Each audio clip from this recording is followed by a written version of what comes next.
Hello and welcome to Useful Idiots. I'm your host, Katie Halper. One of your hosts, Katie Halper. And I'm the second host, Aaron Maté, and this is Monday Morning, where we react to the Sunday morning news shows so that you do not have to. And this week is a tough one because we're in the midst of a war. And it really, the most accurate way to describe it is an ethnic cleansing campaign. Somebody even said genocide. Yeah.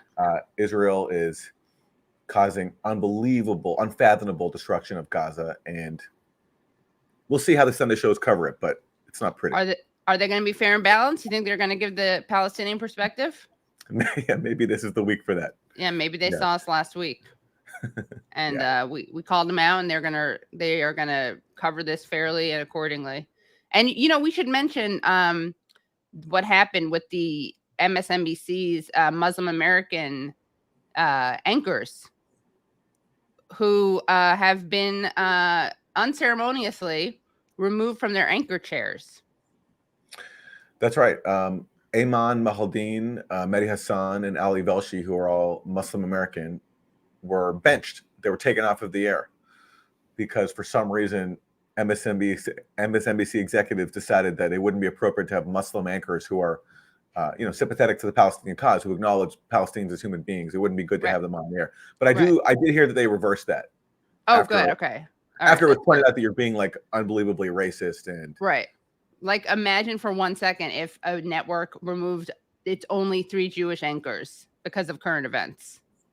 Yes. I mean, in the case of CNN, they have Wolf Blitzer, who used to work for AIPAC, literally. He used to work for the Israel lobby. Yeah, and others who share his anti-Palestinian views, and they're on the air all the time.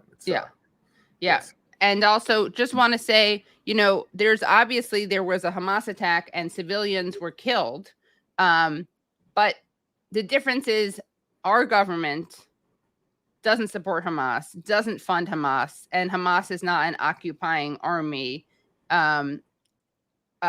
bombing buildings and infrastructure right now as we speak. Absolutely correct. Yeah. Absolutely correct. Well, should we get to this week's clips? Yeah, let's do it. Okay. Well, here's Meet the Press. Good Sunday morning. The eyes of the world are on Gaza today as Israel prepares to broaden its assault on Hamas. This is more than 1 million Palestinians in northern Gaza are. And remember, just keep this in mind. Remember, she said Israel prepares to broaden its assault on Hamas. Okay, so she's framing this as Israel versus Hamas. Trying to head south in car, by foot, and in carts pulled by donkeys, after Israel warned almost half of the territory's population to leave their homes. The United Nations has urged Israel to withdraw its evacuation order, with one official calling it a death sentence for Gazans forced to leave hospitals. The U.S. has been trying to broker a deal to reopen Egypt's Rafah crossing with Gaza to allow Americans and other foreigners to leave.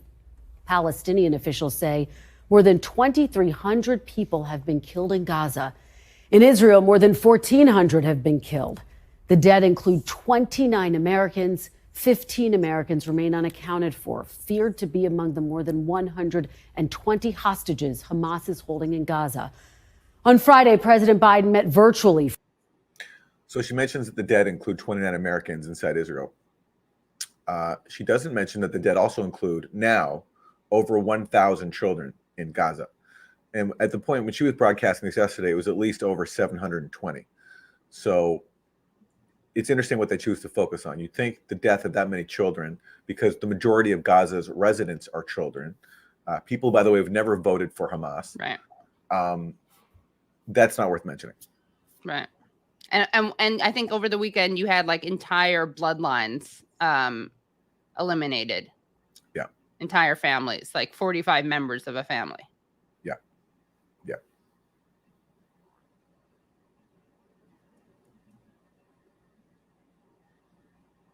For more than an hour with their families, and he spoke about that call last night.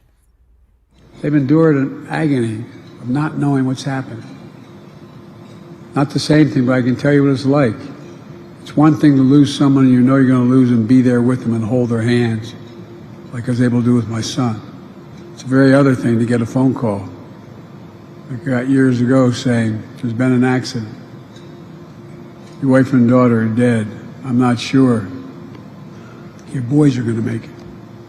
So imagine though again, these people, he's obviously talking about the Jewish Israeli victims of Hamas, not mentioning the Palestinian victims who are not killed by an accident, but orders of the Israeli government with this guy's support. So it would be nice if he had the empathy, as he always tries to connect things to his own personal tragedy. It would be nice if he applied that to the deaths of people, of all people, not just one side of this, what's often called a conflict, but let's say this occupation. So, crocodile tears, to quote Norman Finkelstein. The uncertainty of those 2 or 3 hours trying to get back to find out. It's the worst feeling in the world. It's gut-wrenching. The president has called the Hamas attack unadulterated evil and brutality. But U.S. officials, including Secretary of State Blinken, who is traveling in the region, have also called on Israel for restraint. Israel has the right, indeed it has the obligation, to defend its people and to try to ensure that Hamas can never repeat what it's done. We continue to discuss with Israel the importance of taking every possible precaution to avoid harming civilians. Oh, that's good. I'm glad they're discussing this. They're discussing using restraint, avoiding civilian. It would be nice if they demanded it. It would be nice if Israel actually did that. But I'm glad it's in the ether. Yeah, but even the premise of restraint is ridiculous because like, what are they targeting? They're targeting a civilian population. The Hamas fighters that are in Gaza are in tunnels. They're not going to be hit by these airstrikes on schools and hospitals and mosques and homes. If you follow just like every day on Twitter, there's a new family being announced and like slain in their homes because their home gets killed.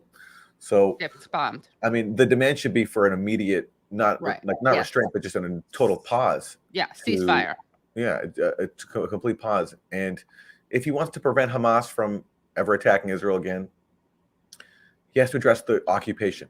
I mean, this notion that Israel has a right to defend itself. Yes, a state has a right to defend itself from armed attack, but it doesn't have the right to occupy a people. And occupied people have the right to fight back. And as long as you occupy them, they will fight back. Right. Even in the gruesome ways that we saw last week. And that will never be addressed by these people because they're devoted to continuing the occupation. That's just what it comes down to. Caitlin Johnson had a great series of tweets and a great Substack, and she was kind of saying, and other people have made this point, imagine if the British had responded to the Irish this way. Just bomb civilian areas. I mean, they did problematic things, but if they just bombed entire schools, hospitals in Ireland and said, oh, the IRA are using human shields. Yeah. The world would have been up in arms. That's right. That's right. But also, you're totally right. It shouldn't just be use restraint as you defend yourself. But even that, they're discussing it. Great. I'm sure the discussion was them suggesting, guys, we're a little embarrassed by your wiping out civilians. Can you tone it down a little bit? I'm sure Israel was like, no. That was probably the discussion. Yeah, that's quite plausible. All right. Well, so you noted that in that clip, Kristen Welker said that Israel is at war with Hamas. Yes, right. We have some pushback though, because let's listen to what happened. What was revealed by an Israeli soldier to Abby Phillips, one of the worst propagandists on CNN. Let's hear if he agrees that this is a war on Hamas, and he would know because he's fighting. How you and your fellow soldiers are preparing for what your country is heading into right now, which could very well be a prolonged war with Hamas. I try to correct you to the answer. The war is not just with Hamas. The war is with all the civilians that cannot see us as human beings. So all the civilians who can't see us as human beings, it's not actually just with Hamas. And he's very explicit about this. He says he has to correct her. Yes, they haven't made that shy like the Israeli president, Isaac Herzog. He also said that the whole population of Gaza is responsible for Hamas, and therefore he's saying there are no innocent civilians inside Gaza. And so, yeah, it's really hard to maintain this fiction that Israel is somehow just targeting Hamas when even their soldiers and officials are openly saying they're going after the entire population. Right. A population that, again, is mostly children. It's mostly people who haven't even voted for Hamas. That vote, when Hamas won, was back in 2006. Right. And that's a long time ago now. And they're the ones, though, who are being targeted and killed. Right. Yeah. And I mean, that's a very important point that, most of these people, right, are children. All other adults haven't voted for them, but it's also should not be a death sentence to have voted for a certain party. I mean, no, of course not. Right? No, like no, if people voted for Likud, I don't think these people would be okay if Hamas said, well, Likud is terrible on Palestinians, so we're just going to wipe out the civilian population there because they vote for Likud. That's a great point. Or voting for Joe Biden, who's responsible for the killings of, untold numbers of people. Of course. Right. Yes. Right. It just underscored that this is a young population that is being targeted. Right. Here. Totally. Yeah. Even by their own sociopathic argument doesn't fit. Exactly. All right, so let's move on. And of course, Abby Phillip does not push back on this genocidal claim at all. Just okay. My bad. You're not going after Hamas. You're going after the entire population. Yeah. And look at her continue looking at him with empathy that she has only on tap for him and his people, and somehow not the civilians. You'd think a journalist would just be like, okay, so you're saying it is civilians. Yeah. All right. Should we go hear from our good friend Jake Sullivan? Yes, Jake Sullivan, the genius national security advisor for President Biden. He was on Meet the Press. Before I let you, Jake, very quickly, before I let you go, obviously there had been talks about a deal for normalized relations between Saudi Arabia and Israel prior to this horrific attack. We know that Secretary Blinken met with the Saudi Crown Prince. What is the status of that deal? Are talks off for now? Well, actually, Secretary Blinken was just in Saudi Arabia. I just had the opportunity to see the Crown Prince and other senior officials in that government as part of a region-wide tour where he's been talking to the leaders of all or many of the major Middle Eastern countries. For the moment, the focus has to be on helping Israel defend itself against the brutal terrorism of Hamas. And we will have opportunities as we go forward to look at diplomatic initiatives like normalization that help lead to a long-term, more stable, more integrated region. I hear you saying they're on pause for now. The talks are not continuing right now? There's not some kind of formal pause. We're not, pressing a button. I would just say that the main effort and emphasis from a diplomatic perspective of the United States today is on the immediate situation. But the long-term goal of a more peaceful, more integrated Middle East region, including through normalization, remains very much a focus of U.S. foreign policy. So what he means by this is the Biden administration is pursuing the Trump approach of basically trying to make deals between Israel and Gulf monarchies that sideline Palestinians. Because for decades, the Palestinian issue has been the key issue, not just in the Middle East, but really arguably in the world, although in recent years that has changed up until this last week. And they're trying very hard to basically cut any kind of deal that basically kicks the Palestinians out, like leaves them out, like makes their situation of occupation and subjugation permanent and normalizes Israel and basically bribes the Gulf monarchies to look the other way and ignore Palestinians, which they've done already. But these deals are aimed to just cement that. And this latest flare-up of violence has put an end to the talks between Israel and Saudi Arabia. But again, if all these people, the Biden administration, the Trump administration, if they all really wanted normalization between Israel and all the Arab states, they could have accepted the Arab offer that was made for decades, but it was again formally made once again in 2002, so more than 20 years ago. All Israel had to do was withdraw from all the occupied territories as it's mandated to under UN Resolution 242 and establish a Palestinian state there in the West Bank and Gaza, which the Palestinian leadership is willing to accept, which is just 22% of historic Palestine. So that's a big compromise for Palestinians. And Israel would get full normalization. But because Israel, with U.S. backing, is totally devoted to occupying the West Bank and keeping the settlement blocks that it wants, stealing Palestinian water reserves, Israel's never accepted it. And the U.S. has never put any pressure on Israel to implement it. And so that's why we're at where we're at today. And by the way, even Hamas at one point was willing to accept that. Right. Years ago. I mean, that's over now, but even they were willing to accept that. But because Israel was more extreme on this issue than even Hamas, that's why we don't have peace. And that's why there's been this ongoing attempt to make these side deals between Israel and monarchies like Saudi Arabia. Yeah. Okay. Let's go to Mark Jake Sullivan. We're going to get a window into what a genius this guy is, being responsible for the national security of the U.S. And hear a clip from him from just shortly before all this violence broke out. Is quiet. The Middle East region is quieter today than it has been in 2 decades. Now, challenges remain. Iran's nuclear weapons program, the tensions between Israelis and Palestinians. But the amount of time that I have to spend on crisis and conflict in the Middle East today compared to any of my predecessors going back to 9/11 is significantly reduced. Jake. So that was just 8 days before the Hamas operation. And Jake Sullivan is bragging. He's saying that the Middle East is quieter than it has been in years. And by quiet, he means that Palestinians are subservient. They're knowing their role. They're not resisting. Israel's been able to bomb Syria regularly without facing any retaliation. So that's what he means by quiet. And of course, 8 days later, what happens?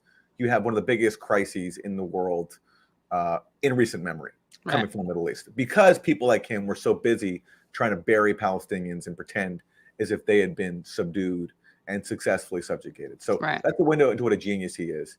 And let's hear his response. Why was your assessment there so far off the mark? Well, first, Kristen, I made those comments in the context of developments in the wider Middle East region over the last few years, after 2 decades that involved a civil. It's the wider Middle East, okay? It's the wider context. Right. Yeah. Not the key issue in the Middle East for decades. War in Yemen and a massive humanitarian catastrophe, a civil war. Oh, we really care about Yemen, right? That's why we're still arming Saudi Arabia for defensive warfare. You know, the defense that they need to be playing. Yes, and he calls it a civil war. It actually was a Saudi invasion that his administration, when he was working for Obama, greenlit. Saudi Arabia literally came to the White House and said, "Can we invade and bomb Yemen? Will you support us?" And Obama thought about it for a couple of days and was like, yes. So another great decision from the strategic geniuses in the Obama-Biden camp. Wow. By the way, did we see this comment about this is worth highlighting. I teach ethnic studies and I've been teaching students about settler colonialism. My principal tried taking my Palestine flag off my class. Wow. Well, kudos to you, Alfie, and that's a trend going on. Especially on campuses, people in power are not happy with people supporting Palestinian rights, and there's a huge effort to crack down on that. Right. Okay, well that's enough from Jake. We have one more from Jake actually. Let's get through this one. If any of those Palestinian civilians are permitted to leave Gaza, does the United States have assurances from Israel that they will eventually be allowed to return to their homes, or will they just become refugees? The United States has a very simple proposition on this: is when people leave their homes in conflict, leave their houses in conflict, they deserve the right to return to those homes, to those houses. And this. You hear that, Katie? Yeah. Jake Sullivan's right to coming return. The right of return. This is unprecedented. Watershed moment. Yeah. This has been an issue for nearly 80 years because in 1948, when Israel was founded, hundreds of thousands of Palestinians were expelled from their homes in an ethnic cleansing campaign, and they've been denied the right to return since. It's at the core of Palestinian demands for any kind of peace with Israel, at least having the right of return respected. And Palestinian negotiators have been willing to accept not the full return, but at least a recognition that they have the right to return. But here's Jake Sullivan seemingly reversing years of U.S. policy, which denies Palestinians the right of return, saying he supports the right of return. Right. And that's great for news for Gazans because most of the population of Gaza are refugees and the descendants of refugees. So they're people who used to have homes in neighboring Israeli towns and what are now kibbutzes, including some of those areas that were attacked by Hamas. So maybe this means that, according to Jake Sullivan, they can go back. They can leave Gaza and go back to their old homes. But note he doesn't answer the question, right? Because he's asked if they have any assurances that they'll be able to return. His response is that they have a proposition. Right. Yes. Yes. Yes. Yeah.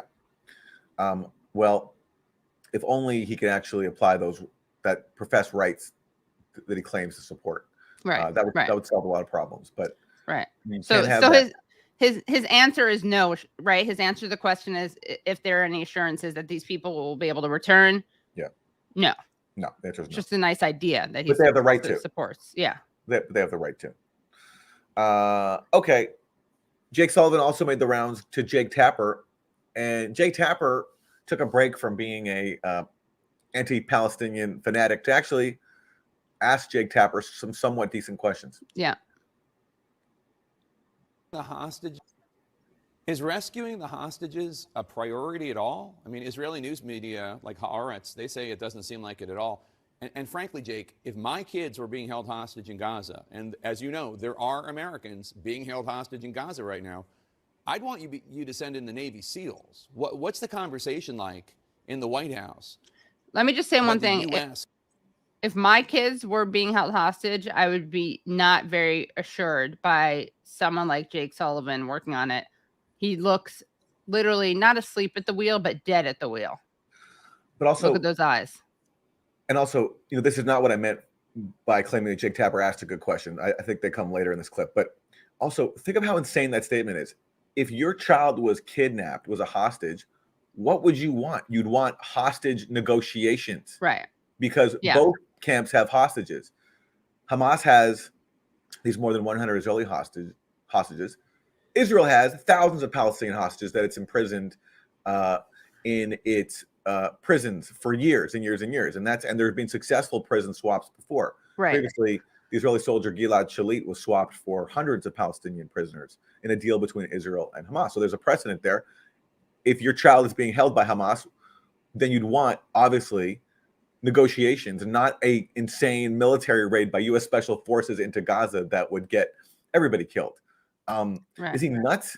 But yeah, that's true. Yeah, they can't process even the idea of negotiations. Right. With well, Hamas. Probably because he thinks all Palestinians are animals. Honestly. Well, yes, I'm sure he has adopted that because that's what Israeli officials, including the defense minister, has openly said. Right. And our media basically our politicians and media co-sign, whether directly or indirectly, overtly or covertly. But I'm hoping, though, if I remember right, there is a decent question in here from Jake Tapper, and I hope we get to it, or else I'm going to look very foolish for saying he asked good questions. Well, this question was insane. I mean, what he does do is, at least, as we'll see soon, is at least pushes back, or points out that Israel isn't even doing the right thing by their own citizens. There's not going to be a lot of respect for Palestinians. Spoiler alert. Any sort of operations in order to save Americans being held hostage in Gaza. Well, the president has been very clear that he has no higher priority than getting Americans back safe, Americans who are being held hostage by Hamas. The Israelis are bombing the crap out of Gaza. Bombing the crap out of Gaza. Yeah. There we go. Okay, so at least he's... It doesn't seem like saving the hostages are a priority at all right now. But again, it's not about they're killing Palestinian civilians. His problem with it is that could endanger Israeli hostages, which, by the way, Electronic Intifada has a story, and a lot of people predicted this. I had Mohammed Hissam on the Katie Halper show, and I even asked him if he thought that they would, if he thought Israel would bomb Gaza buildings at the risk of, or result with the effect of killing some of the Israeli captives. He said, yeah, of course, it wouldn't be surprising.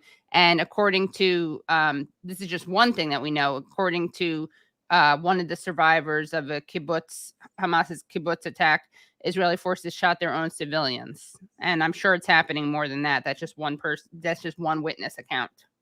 That's right. Yes.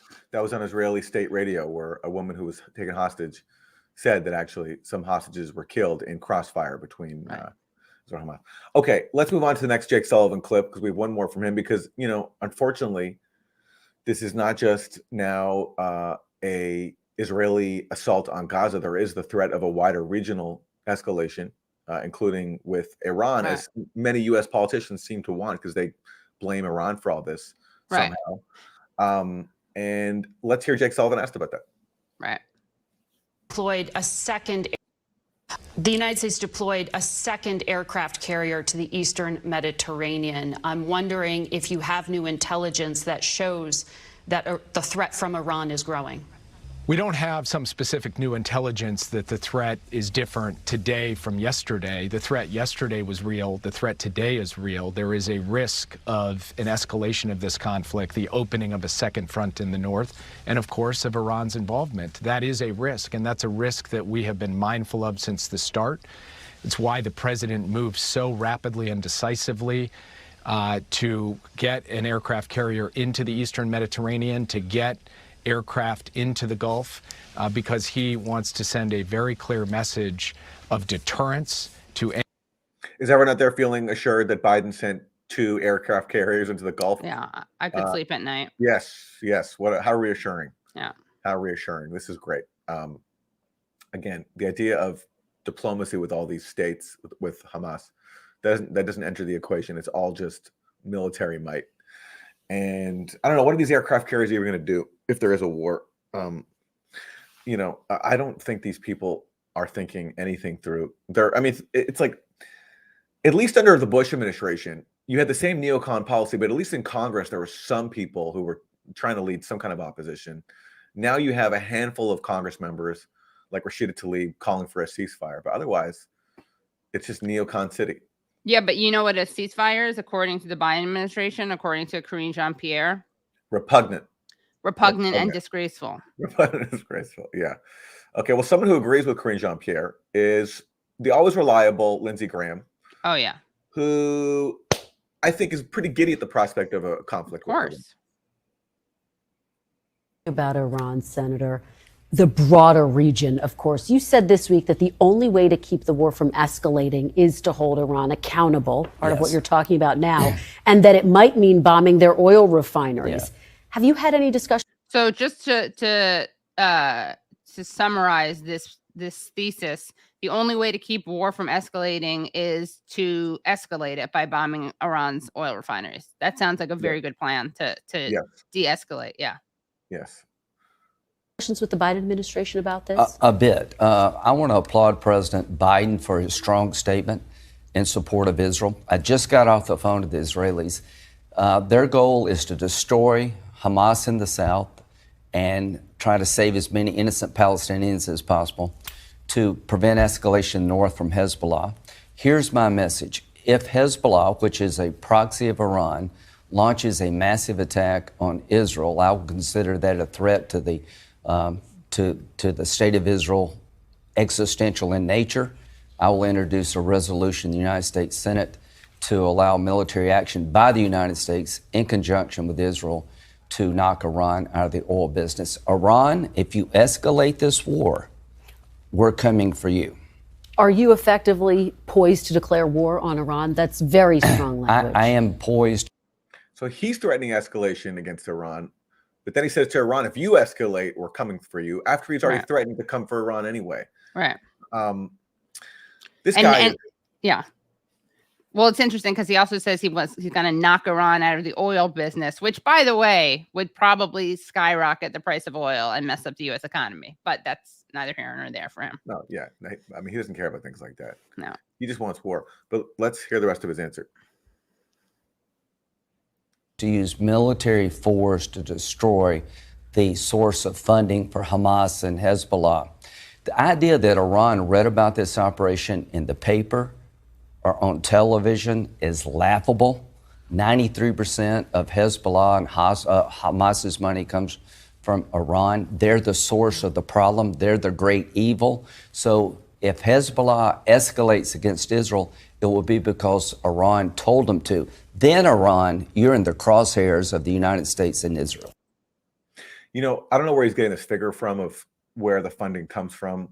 And regardless, states have the right to, you know, fund their allies. Just look at the U.S., which spends billions of dollars every year arming Israel to the teeth and defending its occupation from any kind of international pushback. But even on the issue of who's funding Hamas, Israel from the start has propped up Hamas, because when Hamas was founded in response to decades of Israeli occupation in the late 1980s, Israel saw an opportunity because they could see, you know, Hamas, which is Islamist and hardline, as a way to undermine the Palestinian Liberation Organization, which was secular, with the PLO, which was secular, and had then for years already accepting a Palestinian state. Actually, right around that time, it accepted a Palestinian state inside the 1967 border, so just the West Bank and Gaza. And Israel, because it's a colonial power, did not want to give up an inch of Palestinian land. So it turned to actually propping up Hamas. And in recent years, Netanyahu even said that the best way to prevent a Palestinian state is to support Hamas. He said that in March 2019, according to Haaretz, the Israeli newspaper. And that's why he helped facilitated not Iran to fund Hamas, but Qatar, which is a U.S. ally. Qatar's been spending hundreds of millions of dollars to support Hamas under an Israeli strategy of, again, leaving Hamas in power to undermine any calls for a Palestinian state. So I saw someone write this on Twitter. I think it's really smart. Will you condemn? People should be saying, will you condemn Israel for creating Hamas? Yes, and propping them up, and also and Hezbollah too. Hezbollah was founded in the early 1980s after Israel invaded Lebanon, killed tens of thousands of people, and Hezbollah successfully drove Israeli forces from southern Lebanon after, you know, many years of occupation. So both of these groups are responses to occupation and killings. And if you don't like them, the best way to address them is stop the occupation and the killings, instead of threatening more, as Lindsey Graham is doing. Okay, let's hear from some more Republican geniuses. Here is Senator Tom Cotton. Water cut off first of all, food and water cut off, a humanitarian crisis and destruction there. Shannon, as far as I'm concerned, Israel can bounce the rubble in Gaza. Anything that happens in Gaza is the... Anybody hear that? He said, as far as I'm concerned, Israel can bounce the rubble in Gaza. I've never even heard that term before. What does that mean, to bounce the rubble? I guess that just means to like turn Gaza into rubble, but I've never heard it framed that way. So I guess credit to him for coming up with a creative way of calling for genocide. I don't know. Yeah, I know. Rubble. I like it. It's good. I like the way he's so excited about it. Yeah. The responsibility of Hamas. Hamas killed women and children in Israel last weekend. If women and children die in Gaza, it will be because Hamas is using them as human shields, because they're not currently allowing them to evacuate, as Israel has asked them to do so. Gaza. You know, I don't know about that claim that Hamas is blocking people from evacuating. I do know that when Israel said that people should evacuate, there was a convoy that was bombed, and some people are claiming that Israel is claiming that actually the road was booby-trapped by Hamas. Right. I find hard to believe, especially because an ambulance, after it came to the scene, was also hit, which means either this ambulance was also hit another Hamas booby trap, or, as Israel has often done, hit the ambulance with another airstrike when it arrived on the scene. Right. So, and regardless, he's saying Hamas is using all these people as human shields. People are in their homes. Entire generations are being wiped out because, first of all, people are displaced, so they go to where they can. So homes are even more crammed than normal, and they're being wiped out in their homes. And he's going to say that these people are human shields by Hamas. It's just the genocidal, the open genocidal intent is it's unbelievable. And people really seem to, it's unbelievable to me that despite all this evidence, and I'm actually having Norman Finkelstein on my show tonight to talk about this, not to talk about Kendi ex Ibram. But people really seem to find it hard to believe that Israel would kill civilians. Well, I don't know what planet they're living on. I know. Israel has done since its founding. Right. But I guess I'm saying that because you would think that it would be obvious that Israel is the one doing this, bombing the convoys as they tell them to leave. Yeah. Yeah. But yeah. Okay. We have so many more Republican voices to hear from saying insane things. Let's go to oh God, this guy's Florida governor good, and Republican presidential hopeful Ron DeSantis. For example, but would you advise, for example, the Israeli military to avoid attacking infrastructure to provide water and electricity as they have done?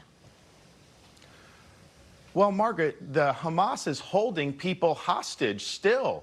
You have Israelis being held hostage as well as Americans being held hostage. I understand I don't think they're under, but I don't think they're under an obligation to be providing water and these utilities while those hostages are being held. Hamas should return those hostages before any discussions are had. And it's a disgrace what they're doing, and Israel has every right to use all the pressure that they can to get those people back. So Ron's calling for collective punishment of all of Gaza, of millions of people, including denying them water, on top of the fact that over 90%, it's probably 95%, but to be generous, over 90% of Gaza's water was already undrinkable. And the pipes are destroyed. Israel cut off water to Gaza. And Ron DeSantis is saying that this is great because we need to collectively punish the entire population of Gaza because that will somehow lead to the release of hostages. Right.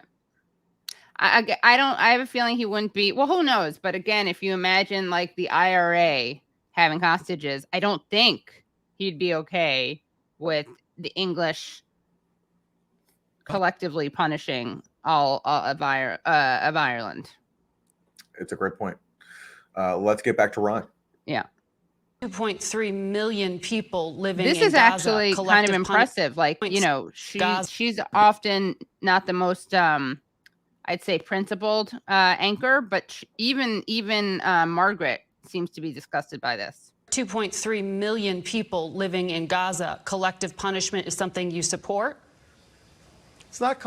Yes, the answer is yes. And that's a great question. It's surprising to see, as you point out. It's a great question. And his answer is yes, no matter what he says. Collective punishment. Hamas is the one that is creating this predicament. Hamas is the one who always uses civilian targets to conduct operations. And we dealt with this some in Iraq, where al-Qaeda in Iraq would commandeer mosques. So under normal circumstances, of course, you don't target a religious institution. But if you have terrorist groups that are converting that in to a base of operations, then you absolutely treat that as military targets. But that's because Hamas is making those decisions to convert that infrastructure into the use for terrorist purposes. But would you know, Caitlin Johnson made another great point, which is that so Israel did not have the intelligence capability to foresee this massive operation by Hamas into Israel. But somehow, we're supposed to believe they now have the intelligence capability to know exactly where Hamas is in all locations that they're bombing around Gaza. So Israel was taken by complete surprise in this operation that Hamas launched. Yet somehow magically within days can now tell exactly everywhere where Hamas is. Well, where was that intelligence capability when Hamas was planning this operation and launching it? It's a complete fiction, this idea that every strike that Israel's taking is targeted at Hamas and that it's their fault. It's Hamas's fault that civilians happen to be caught in the crossfire. No, Israel's targeting civilian infrastructures as it's always done in all these operations. Okay, well, should we hear from some more Republican geniuses, Katie? I think we should. I mean, don't we have more DeSantis? We do have more DeSantis, and yes, we do. Bit more about that because, and let me ask you a little bit more about that because of the 2 million people who live in Gaza, half of them are under the age of 18. Let's take a listen to something you said yesterday. We cannot accept people from Gaza into this country as refugees. I am not going to do that. If you look at how they behave, not all of them are Hamas, but they are all anti-Semitic. I'm sure you know all Arabs are Semites, but how can you paint with such a broad brush to say 2.3 million people are anti-Semitic? Well, first of all, my position is very clear. Those Gaza refugees, Palestinian Arabs, should go to Arab countries. The U.S. should not be absorbing any of those. I think the culture, so they elected Hamas. Let's just be clear. So first of all, yes, I'm a bigot, and also I don't want any of them coming into my country after we displace them. I want them to go to Arab countries, just to underscore how much of a bigot I am. About that. Yeah. Not everyone's a member of Hamas. Most probably aren't, but they did elect Hamas. In 2006, and then the military occupation happened after that, where they went in and haven't allowed elections since 2007. So in 2006, there was an election. But there was a lot of celebrating of those attacks in the Gaza Strip by a lot of those folks who were not Hamas. But if you look at their education system, this has been an issue for a long time. They teach kids to hate Jews. The textbooks do not have Israel even on the map. They prepare. You know, when I went to Gaza 21 years ago, I met a lot of kids, and nobody hated Jews. They hated Israelis who stole their homes and kept them in a prison camp. And Israelis do all this in the name of Judaism, in the name of being a Jewish state. So it didn't surprise me when I would hear people in Gaza talk about how much they hated the fact that the Jewish state was doing this to them. I would hate the Jewish state too if they did that to me. Right.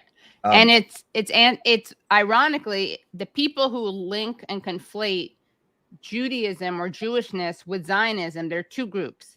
There are anti-Semites who use Zionist and Jewish as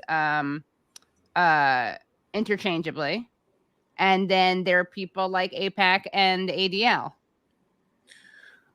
Yes, exactly. Who are the biggest conflators? They're the biggest conflators. Absolutely. All right, I think we can hear more from Ron here because he just doubles down. Prepare very young kids to commit terrorist attacks. So I think it's a toxic culture. And I think if we were to import large numbers of those to the United States, I think it would increase anti-Semitism in this country. And I think it would increase anti-Americanism in this country. And that's something, after seeing those demonstrations pop up in our country, just with blood still flowing amongst Israeli citizens over the weekend, you had people taking... Wait, any Palestinian blood flowing that you want to maybe mention? Or pretend, or you don't care because they're toxic. The streets cheering on the barbarism of Hamas in our own country. That was a chilling thing to see. By the way, I was at and so were you, Aaron, if I may reveal that. We were both at a Jewish protest calling. It wasn't to cheer on Hamas. The signs that I saw were "Never again is now," "No Jewish apartheid," "Not in our name," "Ceasefire now." That's what the protests were for. And this was one organized by Jewish Voice for Peace.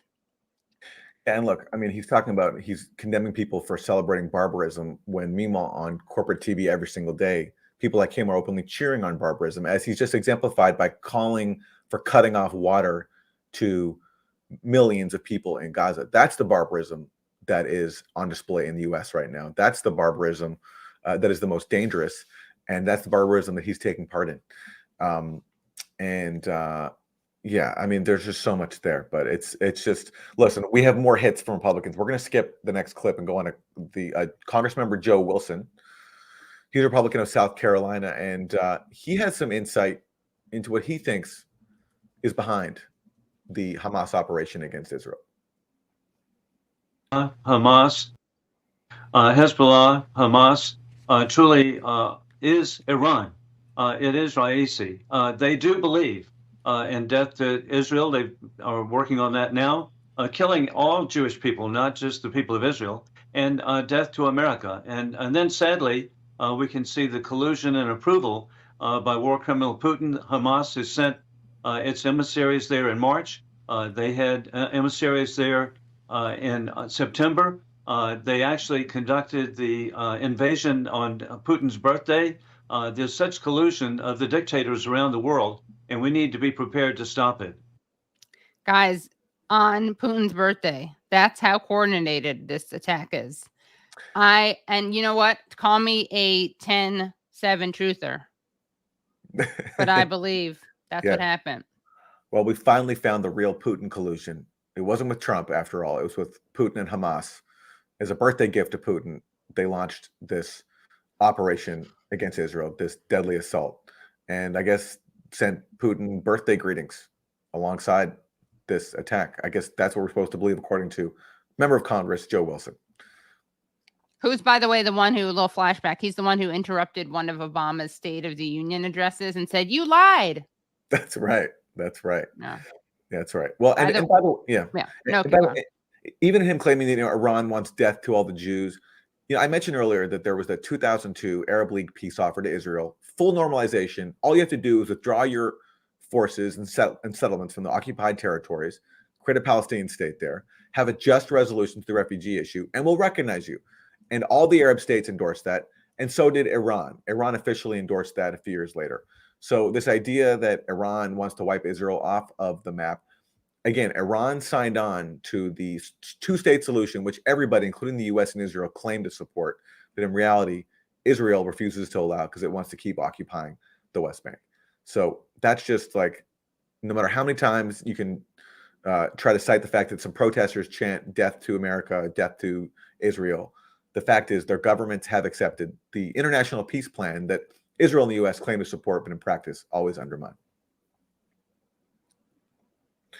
Okay, let's go on to another clip. This is ABC News talking about the hostages and their frustration with Benjamin Netanyahu. The hostages, the families of the Israeli hostages who are frustrated with Netanyahu. On the hostage situation now with ABC foreign correspondent James Longman, who has been here in Israel all week. And James, so good to see you. I know you've had a really emotional week talking to survivors and families of hostages. Yeah, Martha, it's been extraordinary, actually. I think what's most striking is the intimacy of the killing on Saturday. That's what really, I think, the survivors explained. The idea that these men came into their homes and murdered their families in front of. Okay, I have to. I'm sorry to inject this, but we do have a tradition on the show of pointing out TMM, which is too much moose. I do think we have to. This reporter qualifies for TMM. He is walking in the TMM footsteps of that, and I think it's a British thing because the other guy with TMM is Brit, so it may That's be. True. A British What's thing, up with the Brits and moose? Yeah, what's up? Yeah. Them. Rotem will stay with me a long time, 16 years old. The last thing he heard his father say was, "I've lost my arm," and his mother, her body landed on his, and he had to hide under her body from Hamas terrorists as they searched the building for more victims. It's just been terrible. But for others, they've been waiting for news on loved ones, and they just haven't been getting it. They haven't gotten really any news. They're not keeping in touch with people? No, I mean, all week this week, we had the horrible image of one family. I met the family of Kim Damti, 22. She was at the festival in the desert. Her father was going hospital to hospital with her hairbrush, with hair on it, with her DNA, trying to find out if she died. And at the end of the week, they finally got the answer they were dreading, that Kim had in fact been killed, and they had their funeral. But there are so many other families now waiting for news, the families of these hostages. We've actually just reached out to the family of a 19-year-old IDF soldier. She was taken. Her family went through the ordeal of looking at videos of her bloodied and bound being taken into Gaza. We reached out to her family this morning. The IDF, the Israeli government, have still not given them updates about what they believe to be the case with her daughter. And her mother at the moment is sitting, I met her, sitting on her sofa, her couch at home, struck dumb with grief. And there are many others like that. So much. And I think that this just underscores that the Israeli government could, if it wanted to, be engaging in negotiations to try to get all these people freed. Hamas has said what they want is just the release of Palestinian prisoners. There's thousands of them. And Israel's not doing that, choosing instead to, of course, bombard the territory and kill people, create more refugees, and possibly even harm the hostages in the process. Yeah. Awful. Let's take really quickly look at more from Martha. Let's hear what she has to Martha Raddatz. Let's hear what she has to say about what happened. Clip 11. terrorized Israel. We visited one of the brutalized communities where about 100 people were killed last Saturday morning. Others there were taken hostage. It is so hard to hear about, to watch on TV, and even harder to see up close. But Israeli officials and people here say these crimes need to be shown, that the world needs to bear witness. They came to kill. Firing. Okay, let me just let's hear. What does she say? She says people here say these crimes need to be shown, that the world needs to bear witness. Do you think the Palestinians think that the Israeli crimes, she says people here in Israel think that the world needs to bear witness? That's nice that she's acting on orders from the Israeli people. Does she think that the Palestinians would like people like her to bear witness or show the Israeli crimes that they're subjected to? Or this is not even like something that passes through her mind? Great question. They came to kill, firing a barrage of rockets, raiding a music festival, and taking Israelis hostage. An attack so horrific, so inhumane, it echoed the Holocaust. The remnants of the terror still everywhere. This is where it all began, heavily. It echoes the Holocaust. So people are making a lot of comparisons because this is the highest number of Jews killed since the Holocaust, which I would say in some ways undermines that Jews are safer now. And I'm not downplaying the attack, the massacre. I'm not. But the fact that the part of the lessons of the Holocaust is never again. And I would like to think that it's never again to anyone, not just Jews. But someone could say the ethnic cleansing and the genocide reminds us of genocide and the Holocaust. Absolutely. And you have many Holocaust survivors who've pointed out that the imprisonment of the Gaza Strip is similar to the Warsaw Ghetto. Concentration camps. Yeah. Yeah. It's, Baruch Kimmerling, he's now passed away, but he was a very prominent professor at Hebrew University. He said that the Gaza Strip is the largest concentration camp in the world. If there's a Holocaust analogy there, that's the one to make. Whatever you want to say about Hamas, they're not Nazis. They're an occupied militant organization that carried out a very brutal assault against an occupier. But that's not what the Nazis were. Something far different. Obviously, they were determined to exterminating people. They were genocidal. Hamas is resisting an occupation. You can condemn their tactics all they want, and no one here is justifying the killing of innocent civilians. But they're not Nazis. They're not. And all this could have been avoided, I believe, many years ago had Israel ended its occupation, accepted the consensus of the entire world, and recognized Palestinian rights in whatever form that could take, but some basic minimal recognition of Palestinian rights, which they've always refused to do. And hence, here we are today. Mm-hmm. All right. Well, let's hear from a sane voice. This is Rashid Khalidi. He is a professor at Columbia University. He's a historian, written many books about Palestine. He's Palestinian himself. And he is one of the few Palestinians who are allowed on corporate TV. So here he is speaking to Fareed Zakaria. They could condemn. How would you respond?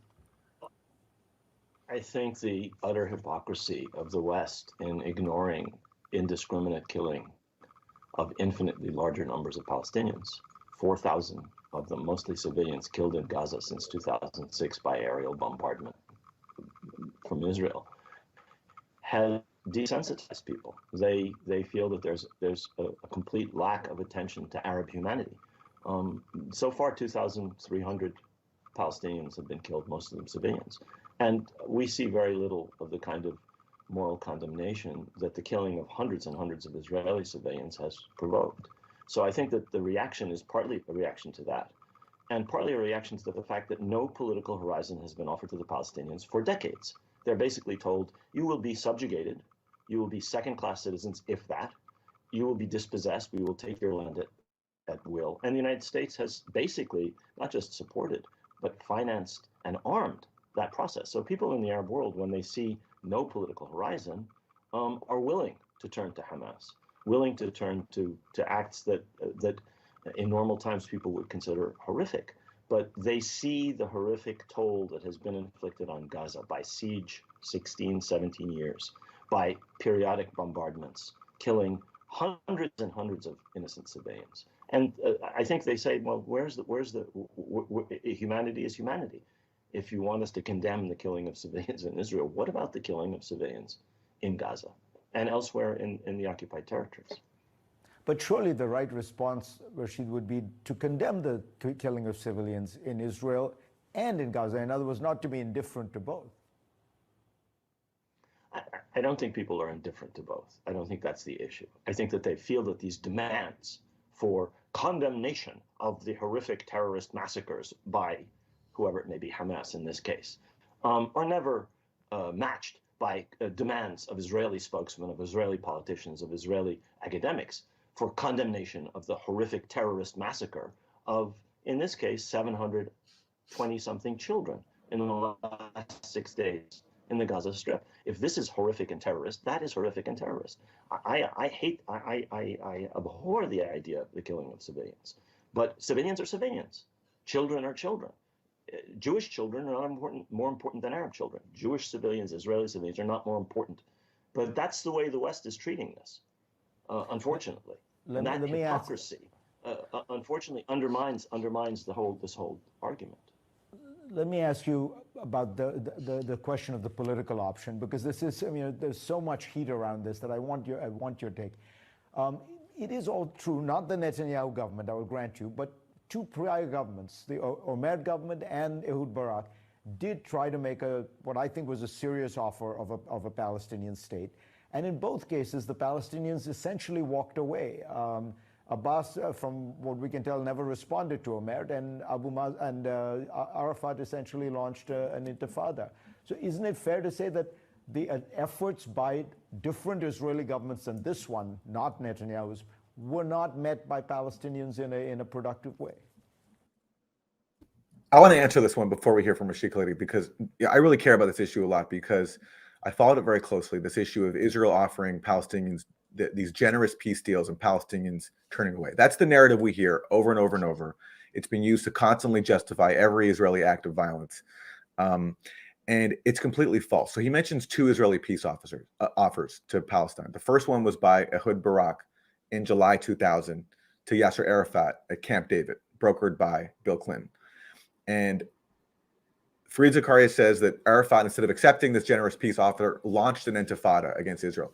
What actually happened was Israel offered Palestine a peace deal that would have kept the large West Bank settlement blocks that make a Palestinian state impossible, and would even have denied Palestine any access to East Jerusalem, which is the heart of Palestinian life. Like, it's the center of not just Palestinian life, but the Muslim world. It's a holy place.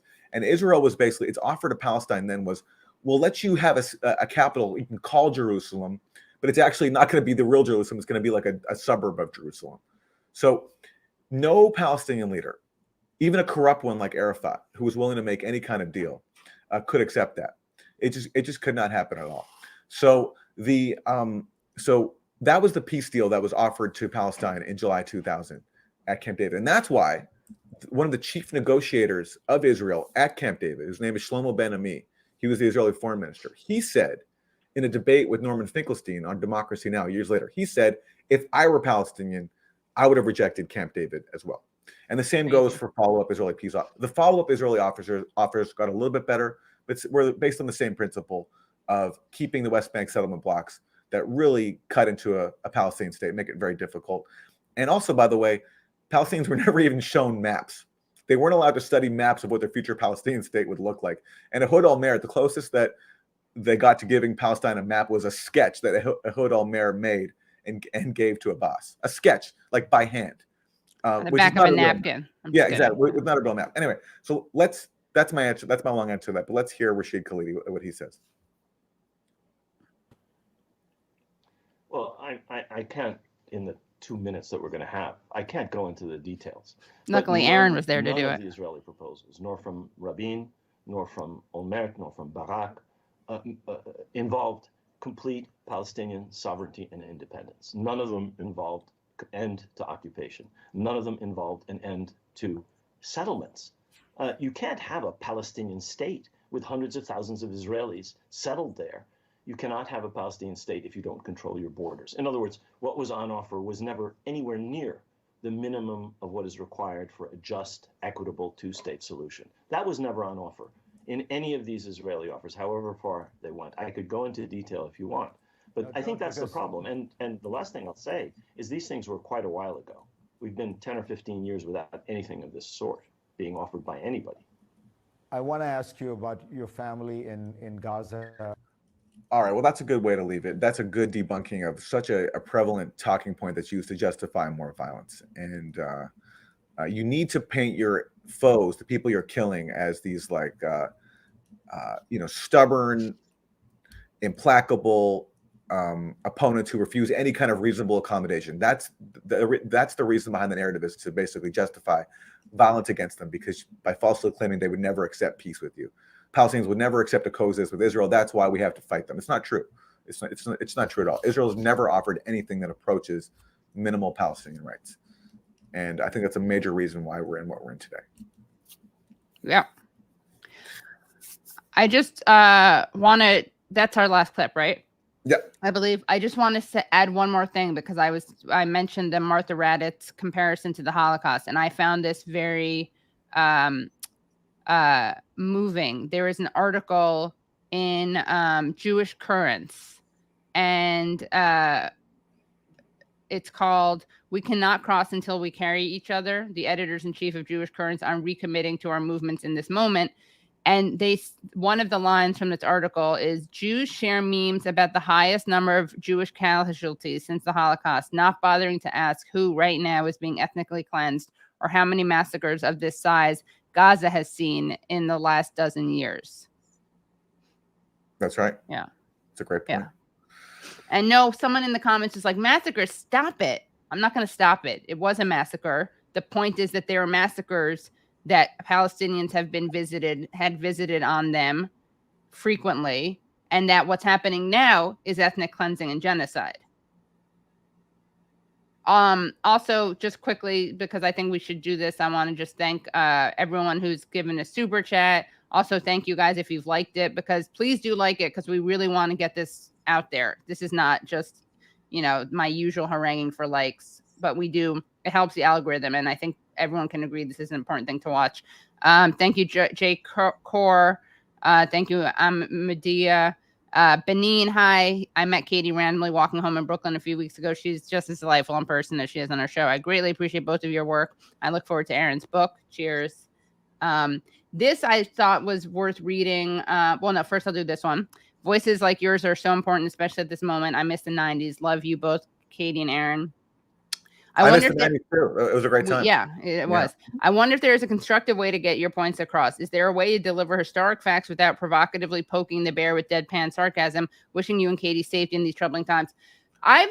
To be totally transparent, I've kind of struggled with this because I want to make sure to reach people, but I also I have a certain type of speaking and a voice, and I think that everyone has a different role. So people who want to present these facts that we're presenting in a deadpan way, you guys are now armed with this information and you can do it however you want. I've been sharing some things on social media that are written not in my voice in order to get some people who aren't ready to hear it from me.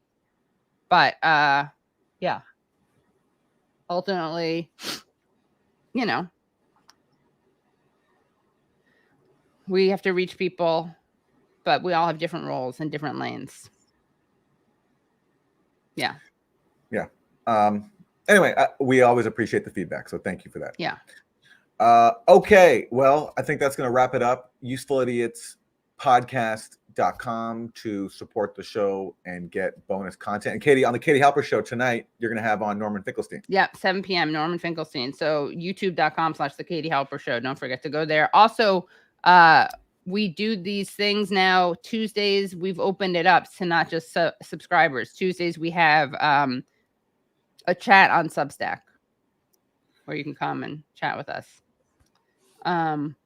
Yeah. And please, please, please make sure you watch our episode from last week where we speak to 3 journalists, 2 Palestinian journalists, 2 Gazan journalists, 1 still in Gaza, 1 in Copenhagen, and 1 American journalist who's based in Bethlehem. Extremely important to listen to their voices. All right, everyone. Thanks so much for tuning in. Thanks, everyone. We'll see you next time. See you next time. Bye. Bye.